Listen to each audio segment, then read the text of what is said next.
ದಿವಂಗತ ಪುನೀತ್ ರಾಜ್ಕುಮಾರ್ 50ನೇ ಹುಟ್ಟುಹಬ್ಬದ ಪ್ರಯುಕ್ತ ಪುನೀತ್ ರಾಜ್ಕುಮಾರ್ ಅಭಿಮಾನಿಗಳಿಂದ ವಿಶೇಷ ಸೆಲೆಬ್ರೇಷನ್. ಜಮಖಂಡಿಯ ಗವಳಿಗಲ್ಲಿಯಲ್ಲಿ ಅಭಿಮಾನಿಗಳ ಅನ್ನ ಸಂತರ್ಪಣೆ. ಡಾಕ್ಟರ್ ರಾಜ್ಕುಮಾರ್ ಹಾಗೂ ಪುನೀತ್ ರಾಜ್ಕುಮಾರ್ ಭಾವಚಿತ್ರಕ್ಕೆ ಪೂಜೆ ಸಲ್ಲಿಕೆ. ಬಾಗಲಕೋಟೆ ಜಿಲ್ಲೆಯ ಜಮಖಂಡಿ ನಗರ.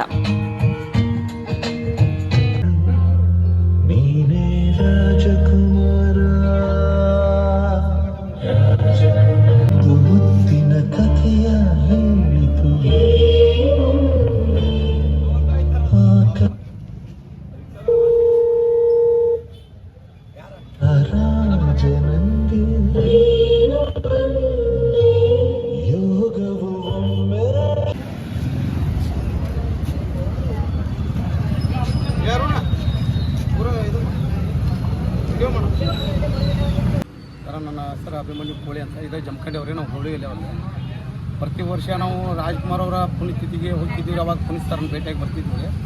ಈ ಟೈಮ್ದಲ್ಲಿ ಅವ್ರು ಹುಟ್ಟಹಬ್ಬದಾಗ ನಾವು ಬೆಂಗಳೂರಾಗ ಇರ್ತಿದ್ದೀವಿ, ಸದಾಶಿವ ನಗರದಾಗ. ಆದ್ರೆ ಪುನೀತ್ ಸರ್ ಅವರ ಇಲ್ಲ ಅಂತ ನಾವೇನು ತಿಳ್ಕೊಂಡಿಲ್ಲ. ಇವತ್ತು ನಮ್ಮ ಜಮಖಂಡಿಯಲ್ಲಿ ಅದಾರ ಅಂತ ತಿಳ್ಕೊಂಡು ನಾವು ಜೀವನ ಮಾಡ್ತಾ ಇದ್ದೀವಿ. ಅವ್ರೊಂದು ಅಭಿಮಾನ ಐತ್ರಿ ನಮ್ಗೆ ಅವ್ರ ಮೇಲೆ.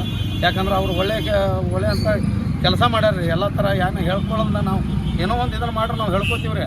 ಆದ್ರೆ ಅವ್ರು ಅಂತ ಹೇಳ್ಕೊಳ್ಳೋದು ಅಂತ ಕೋಟ್ಯಾಂತರ ರೂಪಾಯಿ ಖರ್ಚು ಮಾಡಿ ಯಾರ್ಯಾರಿಗೂ ಏನೋ ಸಹಾಯ ಮಾಡ್ಯಾರ್ರಿ.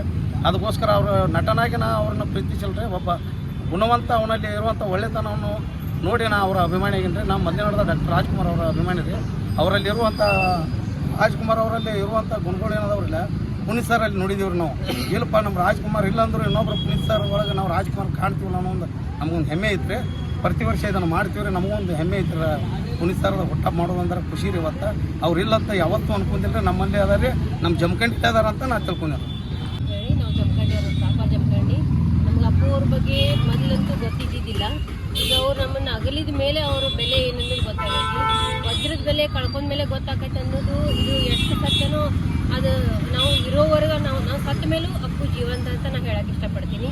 ಯಾಕಂತಂದ್ರೆ ಅವರು ಮಾಡಿದ ಸಾಧನೆ ಎಷ್ಟೋ ಜನ ಮನೆಯಲ್ಲಿ ಮಕ್ಕಳಿಗೆ ಒಂದು 10 ರೂಪಾಯಿ ಕೊಟ್ಟರು ಹೇಳ್ಕೊಂತ ಅಡ್ಡಾಡ್ತಾರೆ. ಬಟ್ ಅಪ್ಪು ಸರು ಕೋಟ್ಯಾಂತರ ಜನರಿಗೆ ತಮ್ಮ ಮನಸ್ಸಲ್ಲೇ ದಾನ ಮಾಡಿದ್ದನ್ನು ಯಾರಿಗೂ ಮನೆಯವ್ರಿಗೂ ಹೇಳಿಲ್ಲ. ಇನ್ನೂ ತನಕ ಅವ್ರು ಹೋದ್ಮೇಲೆ ಎಲ್ಲನೂ ಗೊತ್ತಾಗೈತೆ ನನಗೆ ಅನಿಸೈತಿ.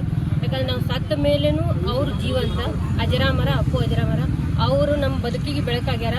ಅವ್ರು ಇದ್ದಾಗ ಬೆಲೆ ನಮಗೆ ಗೊತ್ತಾಗಲಿಲ್ಲ. ಬಟ್ ಕಳ್ಕೊಂಡ್ಮೇಲೆ ನಾವು ಒಂದು ವಜ್ರನ ಕಳ್ಕೊಂಡಿವಿ ಅಂತ ಹೇಳಿ ನಮಗೀಗ ಫೀಲಿಂಗ್ ಆಗತೈತಿ. ಈಗ ಅವ್ರ ದಾರಿಯೊಳಗೆ ನಾವು ನಡೆಯೋಕ್ಕೆ ಪ್ರಯತ್ನ ಮಾಡ್ತೀವಿ. ಆ ದೇವ್ರು ನಮಗೆ ಶಕ್ತಿ ಕೊಡ್ಲಿ ಅಂತ ಆ ಭಗವಂತನಲ್ಲಿ ಪ್ರಾರ್ಥನೆ ಮಾಡ್ಕೊಂತೀವಿ. ಅಪ್ಪು ಸರ್ ಬಗ್ಗೆ ಗೊತ್ತಾಗಬೇಕಂದ್ರೆ ನಮಗೆ ಕೋಳಿ ಸರ್ ನಮ್ಗೆ ಒಂದು ದಾರಿದೀಪ ಆಗಿ ತೋರಿಸಿದ್ರು. ಈಗ ಅಪ್ಪು ಸರ್ ಮನೆಗೆ ಹೋಗ್ಬೇಕಂತೂ ನಾವು ಅನ್ಕೊಂಡಿವಿ. ಅದು ಯಾವಾಗ ಕಾಲು ಕೂಡಿ ಬರ್ತದೆ ಅಂತೂ ಗೊತ್ತಿಲ್ಲ. ಬಟ್ ಈ ವರ್ಷ ಅಪ್ಪು ಸರ್ ಬರ್ತಡೇಗೆ ಅವ್ರು ಕೋಳಿ ಸರ್ ಕರೆದ ತಕ್ಷಣ ನಾವು ಬಂದೀವಿ, ಓಡೋಡಿ ಬಂದೀವಿ. ಅಲ್ಲಿ ಹೋಗೋದು ನಮಗೆ ಯಾವಾಗ ಬರುತ್ತೋ ಕೋಳಿ ಸರ್ನ ಕರ್ಕೊಂಡು ಹೋಗಿ ಅಶ್ವಿನಿ ಮೇಡಮ್ಗೆ ಭೇಟಿಯಾಗಿ ಶಿವರಾಜ್ ಕುಮಾರ್ ಅನ್ನೋರ್ಗೆ ಭೇಟಿಯಾಗಿ ಬರ್ಬೇಕಂತ ಆಸೆ ಐತಿ. ಆದಷ್ಟು ಅದು ಆಸೆನ ಪೂರೈಸಲಿ ಅಂತ ಆ ಭಗವಂತನ ನಾ ಕೇಳ್ತೀನಿ. ಹೆಸರು ನಿಂಗಪ್ಪ ಧಾರ್ಮೇಶ್ವರ ಕರ್ಪಟ್ಟಿ ಅವರು. 6 ತಿಂಗಳ ಮಗುವಿರುವಾಗಲೇ ಕನ್ನಡ ಚಿತ್ರರಂಗಕ್ಕೆ ಪಾದಾರ್ಪಣೆ. ಚಿತ್ರ ಪ್ರೇಮದ ಕಾಣಿಕೆ. ಗಡ್ಡದ ಹೂ ಚಿತ್ರಕ್ಕೆ ರಾಷ್ಟ್ರ ಪ್ರಶಸ್ತಿ ಪಡೆದ ಬಾಲನಟ. ಮಾತಿನೊಳಗೆ ಬಲುಜಾನ, ಬುದ್ಧಿಯೊಳಗೆ ಬಸವಣ್ಣ. ಕರ್ನಾಟಕ ರತ್ನ ಡಾಕ್ಟರ್ ಪುನೀತ್ ರಾಜ್ಕುಮಾರ್ ಅವರ 50ನೇ ವರ್ಷದ ಹುಟ್ಟುಹಬ್ಬದ ಶುಭಾಶಯಗಳು. ಕರುನಾಡ ಮಣ್ಣಲ್ಲಿ ಮತ್ತೊಮ್ಮೆ ಹುಟ್ಟಿ ಬನ್ನಿ ಪುನೀತ್ ರಾಜ್ಕುಮಾರ್.